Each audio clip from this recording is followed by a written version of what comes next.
Danger Dolan, strats for all Throne of Thunder encounters, whether you're tank, heal, or DPS. Refer to the links below this video for the guide that caters to your role. Mechanics. Here's how the fight works. You've got 4 conduits on the edges of the platform. Each one grants the boss a single ability when he's near it. The encounter works in 3 phases, and every time you transition, the conduit you are holding the boss near will melt and die, as well as electrifying that quadrant of the room. So by the end of the fight, you'll have 2 melted conduits and half the room will be unwalk-throughable. Note also that the longer the boss is held against the conduit, the more complex its abilities become, and the boss has to be held against the conduit in order to advance. Let me preface this guide by saying that there'll be 3 different types of void zones in the ground, and you need to be able to discern which zone is which. The dark blue cloudy zones are bad and you should stay out of them at all times. The light blue crackly void zones need to be stood in, otherwise adds will spawn. The extremely bright circles are incredibly bad. It's called Thunderstruck, and when you see it, have all your raid get as far away from it as possible. The further you are, the less damage you'll take, and you will take damage from it.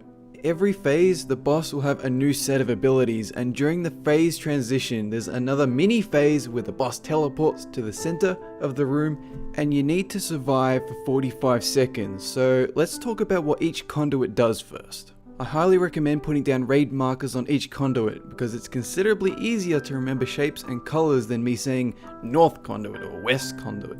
Note also that each conduit has a name, bouncing bolt conduit or overcharged conduit, so I'll be describing them as such. The static shock or north conduit gives a player this blue circle around their toon. Just have at least 2 other players stack with them, and that should share the damage safely. The diffusion chain or east conduit casts chain lightning, and for every target it hits, it spawns an ad. This one's pretty straightforward. Nuke the ad, heal through the damage. The overcharge or south conduit will cause 1 or more players to grow in size, like huge.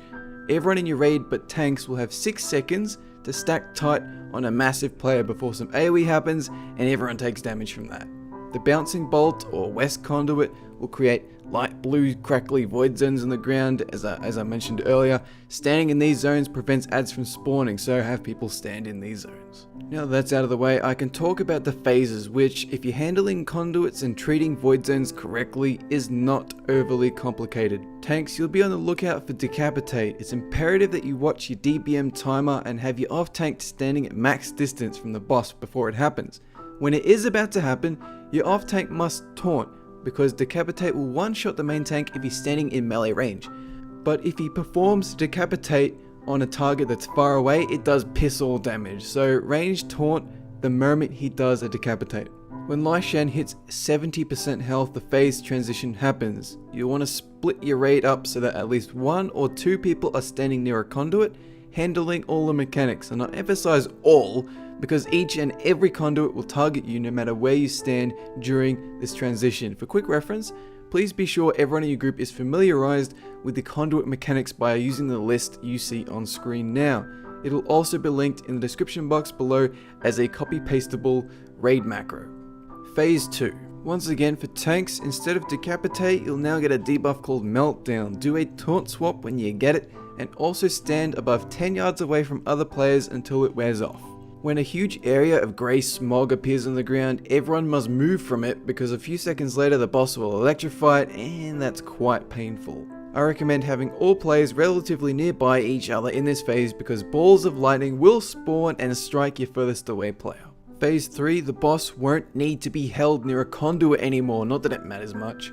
Winds will push you in a certain direction, just be sure you don't get knocked off the edge of the platform. Thunderstruck from the first phase returns, so once again, if you see a super bright void zone, move away from it as far as possible. Lightning orbs you handle just as before, and when you see the grey smog, move out of it, just like in phase 2. Let's recap. For the void zones, the dark blue clouds, you just don't ever stand in them. The light blue and crackly ones, you always stand in to prevent ads from spawning. The super bright ones, everyone moves as far away from it as you possibly can. The conduits, the static shock, which is the north one, you stack on players with the blue circle. Diffusion chain, the east conduit, you heal through and you burn the ads, which is the easiest one. Overcharge, the south one, you stack on the player that has been biggified. The Bouncing Bolt, the west one, you stand in the light blue crackly zones, as I said in the Void Zone rules. For the first phase, you ranged taunt swap for Decapitate. Phase 2, you taunt swap for the debuff. You move out of the smog attack. Phase 3, you deal with the wind pushback. You move out of the smog attack, and once again, you just get away from these super bright void zones because they will kill you. That's it. Click the annotation you see on screen for the other boss guide playlists. If you click that nice looking subscribe button at the top left, then all future guides will come right to you. Like on Facebook for heads up on all my upcoming projects. Leave comments about alternative strats. Like if you liked the video, dislike it if you disliked it. That is what it is there for. Go for it.